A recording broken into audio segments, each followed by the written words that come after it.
મિત્રો, આજનો આપણો વિષય રસોઈની કોઈ વાનગીનો નથી, પણ આપણા સૌના સ્વાસ્થ્ય સાથે જોડાયેલો છે. તમે એક વાત ક્યારેય વિચારી છે? આપણા ભારત દેશમાં તડકાની કોઈ જ કમી નથી. ઉનાળામાં તો જાણે આકાશમાંથી આગ વરસતી હોય એવો તડકો પડે છે. તેમ છતાં તમને જાણીને ભારે નવાઈ લાગશે કે આપણા દેશમાં લગભગ 90% લોકો એવા છે જેમના શરીરમાં વિટામિન ડીની ઉણપ છે. હા, 90%. અને એટલું જ નહીં, 75% લોકો એવા છે જેમનામાં વિટામિન B12 એકદમ ભયજનક સપાટી સુધી ઘટી ગયેલું જોવા મળે છે. મતલબ કે દુનિયાના સૌથી વધુ તડકાવાળા દેશમાં આપણે રહીએ છીએ, છતાં સૌથી વધુ વિટામિન ડીની કમી આપણા જ લોકોમાં છે. છે ને આશ્ચર્યની વાત, જ્યારે મેં આના કારણો જાણ્યા ત્યારે હું પણ તમારી જેમ ચોંકી ગઈ હતી. તો ચાલો આજે આપણે શાંતિથી સમજીએ કે આ વિટામિન ડી અને વિટામિન B12ની કમી આપણા લોકોમાં આટલી બધી સામાન્ય કેમ થઈ ગઈ છે. આપણે રોજબરોજના જીવનમાં એવી કંઈ નાની નાની ભૂલો કરીએ છીએ જે આ કમીને વધારે છે. અને સૌથી અગત્યની વાત, ઘરના રસોડામાં જ એવી કઈ વસ્તુઓ છે, કેવો ખોરાક છે જેનાથી આપણે આ કમીને પૂરી કરી શકીએ. આપણે એકદમ સાદી અને સરળ ભાષામાં આપણા ઘરની ભાષામાં જ વાત કરીશું, જેથી નાના બાળકથી લઈને મોટા વડીલો સુધી બધાને આ વાત સમજાય. પણ આગળ વધતા પહેલાં તમે મને કોમેન્ટ કરીને અત્યારે જ જણાવો કે તમને આ બંનેમાંથી કયા વિટામિનની કમી છે, વિટામિન ડી કે પછી વિટામિન B12, અને તમને તમારા શરીરમાં કયા કયા લક્ષણો દેખાઈ રહ્યા છે. કોમેન્ટ જરૂર કરજો, જેથી મને ખબર પડે કે મારા દર્શકોને શું તકલીફ છે. ચાલો સૌથી પહેલાં વાત કરીએ વિટામિન ડીની. જુઓ મિત્રો, વિટામિન ડી બનાવવા માટે આપણી ચામડીને સૂર્યના UVB કિરણોની જરૂર પડે છે. આ કિરણો સૌથી વધારે ક્યારે મળે ખબર છે? બપોરે 11 વાગ્યાથી લઈને 2 વાગ્યાની વચ્ચે. પણ હવે અહીં જ મોટી સમસ્યા છે. આપણા ગુજરાતમાં અને ભારતમાં આ સમયે એટલો આકરો તડકો હોય છે કે તેમાં બેસવું આપણા માટે અશક્ય છે. જો બેસીએ તો ચામડી બળી જાય, કાળા પડી જઈએ કે લૂ લાગી જાય.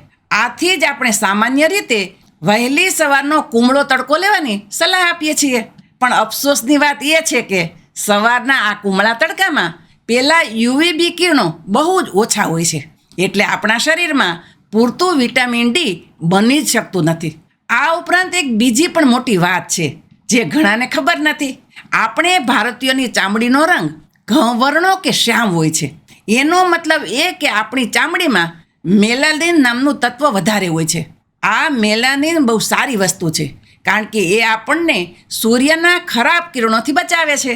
પણ સાથે સાથે એ જ મેલાનિન વિટામિન ડી બનવાની પ્રક્રિયાને ધીમી પાડી દે છે, તેને રોકી લે છે.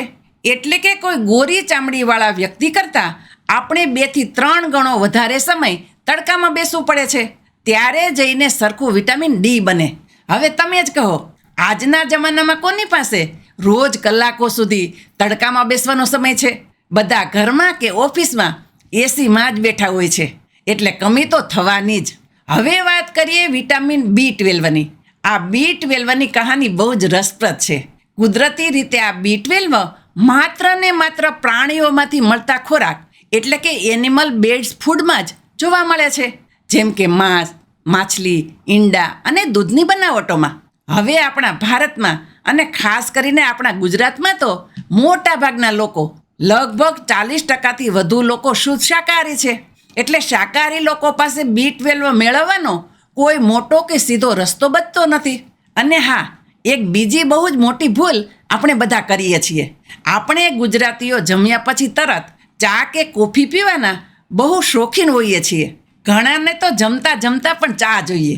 પણ મિત્રો, શું તમે જાણો છો કે જો તમે જમવાની સાથે કે તરત જમ્યા પછી ચા કોફી પીવો છો તો તેમાં રહેલા તત્વો ખોરાકમાંથી B12ને શરીરમાં પચવા જ નથી દેતા, એ તેને બ્લોક કરી દે છે. આ જ કારણ છે કે ઘણા લોકો જે માંસાહારી છે, ઈંડા ખાય છે, છતાં તેમને B12ની કમી આવે છે, કારણ કે તેમની ખાવા પીવાની રીત ખોટી છે. હવે સવાલ એ થાય કે શારદાબેન, બીમારીઓ અને કારણો તો સમજાઈ ગયા, પણ હવે આનો ઈલાજ શું? જો વિટામિન ડીની કમી હોય તો શું કરવું? તો સાંભળો, સૌથી પહેલો અને મફતનો ઉપાય છે તડકો. હા, ભલે આકરો હોય, પણ આપણે બપોરે 11 થી 2ની વચ્ચે ફક્ત 25 થી 45 મિનિટ માટે તડકામાં બેસવાનો પ્રયાસ કરવો જોઈએ. અઠવાડિયામાં 4 થી 5 દિવસ આટલું કરો તો બહુ સારું. પણ હા, એક વાતનું ખાસ ધ્યાન રાખજો. આખું શરીર ઢાંકીને નથી બેસવાનું. તમારો ચહેરો, બંને હાથ અને પગ ખુલ્લા હોવા જોઈએ. આપણા શરીરની ઓછામાં ઓછી 35 થી 40% ચામડી પર સીધો તડકો પડવો જોઈએ. અને હા, બહેનો ખાસ ધ્યાન આપે, તડકામાં બેસતી વખતે કોઈ પણ પ્રકારની સનસ્ક્રીન ક્રીમ કે લોશન લગાવવાનું નથી. જો ક્રીમ લગાવશો તો તડકો અંદર જશે જ નહીં. હવે ખોરાકની વાત કરીએ. જો તમે ઈંડા ખાતા હોય તો ઈંડાની અંદરનો પીળો ભાગ વિટામિન ડીનો બહુ જ સારો સ્ત્રોત છે. રોજ 3 થી 4 ઈંડા બાફીને ખાવાથી શરીરમાં પૂરતું વિટામિન ડી મળી રહે છે. પણ જો તમે મારી જેમ એકદમ શુદ્ધ શાકાહારી છો તો શું કરવું? તો તમારા માટે એક સરસ મજાનો દેશી જુગાડ છે, મશરૂમ. આપણે બજારમાંથી જે મશરૂમ લાવીએ છીએ તેને કાપીને 30 થી 40 મિનિટ માટે તડકામાં સૂકવી દો. તમે માનશો નહીં, પણ આવું કરવાથી મશરૂમની અંદર વિટામિન ડીની માત્રા ચમત્કારિક રીતે વધી જાય છે. પછી એ મશરૂમને થોડાક દેશી ઘીમાં સાંતળીને કે એનું શાક બનાવીને ખાઈ લ્યો. આ એક બહુ જ કારગર નુસ્ખો છે. જો તમે માંસાહારી છો તો ફેટી ફિશ જેમ કે સાલ્મન, મેકરલ વગેરે ખાઈ શકો છો. અઠવાડિયામાં 2 થી 3 વાર ફિશ ખાવાથી પણ વિટામિન ડી જલ્દી પૂરું થાય છે. આ ઉપરાંત બજારમાં હવે ઘણા પ્રકારના દૂધ અને ખાદ્ય તેલ આવે છે જેમાં ઉપરથી વિટામિન ડી ઉમેરેલું હોય છે. તેને ફોર્ટિફાઈડ પ્રોડક્ટ્સ કહેવાય છે. પેકેટ પર FSSAI+F એવો લોગો છાપેલો હોય છે. તમે રોજબરોજના ઉપયોગમાં આવા દૂધ કે તેલ વાપરી શકો છો. હવે આવી જઈએ વિટામિન B12 ઉપર. શાકાહારી ભાઈ બહેનોનું શું? શાકાહારી લોકો માટે B12 મેળવવું થોડું મુશ્કેલ જરૂર છે, પણ અશક્ય બિલકુલ નથી. આપણા રસોડામાં જ તેનો ખજાનો છુપાયેલો છે. દહીં અને છાશ. મિત્રો, દહીં જમાવવાની પ્રક્રિયામાં એટલે કે ફર્મેન્ટેશનમાં B12 ઉત્પન્ન થાય છે. એટલે રોજ બપોરે જમતી વખતે 1 વાટકો ભરીને તાજું દહીં અથવા 1 મોટો ગ્લાસ છાશ પીવાની આદત પાડી લ્યો. આનાથી પેટ પણ ઠંડુ રહેશે અને B12 પણ મળશે. પનીર પણ આનો સારો સ્ત્રોત છે. આ ઉપરાંત અંકુરિત કઠોળ એટલે કે ફણગાવેલા મગ, ચણા અને આથો લાવીને બનતી વસ્તુઓ જેમ કે ઢોકળા, ઇડલીમાં પણ સારા પ્રમાણમાં પોષક તત્વો હોય છે. અહીં એક સૌથી મોટી શિખામણ આપવા માગું છું. મેં પહેલાં પણ કહ્યું તેમ ચા અને કોફીને જમવાની સાથે ક્યારેય ન પીવી. જમ્યાના 1 કલાક પહેલાં કે જમ્યાના 1 કલાક પછી ચા પીવી. આ એક બહુ જ નાની આદત છે, પણ જો તમે આ બદલી નાખશો તો તમારું અડધું કામ ત્યાં જ પૂરું થઈ જશે. બીજી એક બહુ સામાન્ય ભૂલ આપણે બહેનો રસોડામાં કરતા હોઈએ છીએ દૂધને વારંવાર ઉકાળવાની. આપણે દૂધ બગડી ન જાય એ બીકે તેને ગેસ પર મૂકીને ઉકાળીએ જ કરીએ છીએ.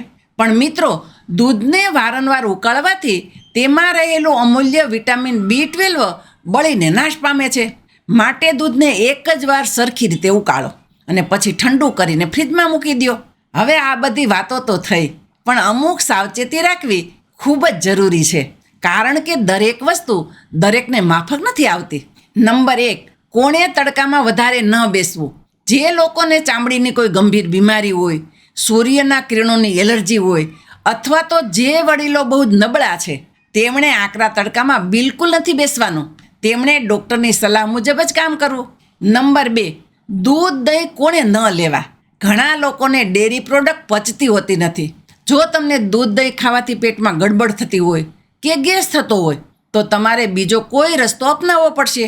પરાણે દૂધ પીવું નહીં. નંબર 3, ગર્ભવતી મહિલાઓ અને નાના બાળકો. આ બંનેએ કોઈ પણ નવો પ્રયોગ કરતાં પહેલાં પોતાના ફેમિલી ડૉક્ટરને એકવાર પૂછી લેવું હિતાવહ છે. હવે એક બહુ જ અગત્યની વાત. મેં તમને આ બધી ઘરગથ્થુ વાતો કરી, પણ અમુક લક્ષણો એવા છે જ્યારે તમારે કોઈ પણ જાતનો સમય બગાડ્યા વગર સીધા દવાખાને ડૉક્ટર પાસે દોડી જવું જોઈએ.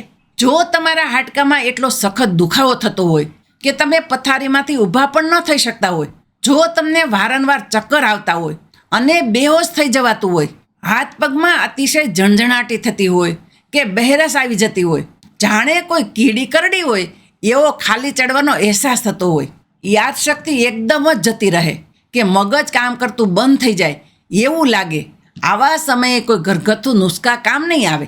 તાત્કાલિક ડૉક્ટરનો જ સંપર્ક કરવો.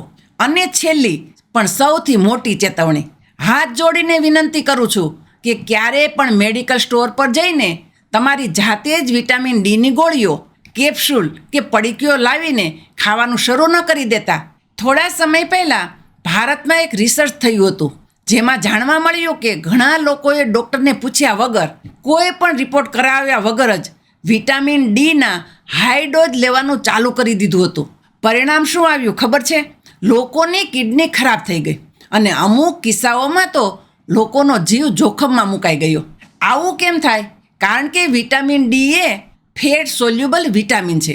એટલે કે જો શરીરમાં જરૂરિયાત કરતાં વધારે વિટામિન ડી ભેગું થઈ જાય તો તે પેશાબ વાટે બહાર નથી નીકળતું, પણ શરીરમાં જમા થવા લાગે છે. આનાથી હાઈપર વિટામિનોસિસ ડી નામની ગંભીર બીમારી થઈ શકે છે અને શરીરમાં ઝેર ફેલાવા જેવી સ્થિતિ ઊભી થાય છે. એટલા માટે જ કહું છું કે પહેલાં લેબોરેટરીમાં જઈને તમારા લોહીનો રિપોર્ટ કરાવો. વર્ષમાં ઓછામાં ઓછું એકવાર તો રિપોર્ટ કરાવવો જ જોઈએ. અને જો રિપોર્ટમાં કમી આવે તો માત્ર ને માત્ર ડૉક્ટરે જેટલા પાવરની ગોળી અને જેટલા દિવસ માટે લખી આપી હોય એટલું જ લેવું. જાતે ડૉક્ટર બનવાનો પ્રયાસ ક્યારેય ન કરવો. તો મિત્રો, આશા રાખું છું કે તમને આજની આ માહિતી સમજાઈ ગઈ હશે અને ઉપયોગી લાગી હશે વિટામિન ડી અને B12 વિશે. જો તમને કંઈ નવું જાણવા મળ્યું હોય તો આ વિડીયોને એક લાઈક જરૂર આપજો. તમારા સગા સંબંધીઓ, મિત્રો અને વોટ્સએપ ગ્રુપમાં આ વિડીયો શેર કરજો, જેથી એમને પણ સાચી માહિતી મળી શકે. અને હા, જો તમે આપણી ચેનલ પર નવા છો અને હજુ સુધી ચેનલને સબસ્ક્રાઈબ નથી કરી તો નીચે આપેલું લાલ બટન દબાવીને સબસ્ક્રાઈબ કરી લેજો, એટલે આવા જ ઉપયોગી વિડીયો તમને જોવા મળતા રહે. ચાલો, હું તમારી રજા લઉં છું. મળીશું એક નવા વિડીયોમાં નવી જાણકારી સાથે. ત્યાં સુધી તમે બધા તમારું અને તમારા પરિવારનું ખૂબ ધ્યાન રાખજો. હસતા રહેજો, ખુશ રહેજો અને રોજ કંઈક ને કંઈક નવું શીખતા રહેજો, જેથી તમે હંમેશા હેલ્ધી અને સ્વસ્થ રહી શકો.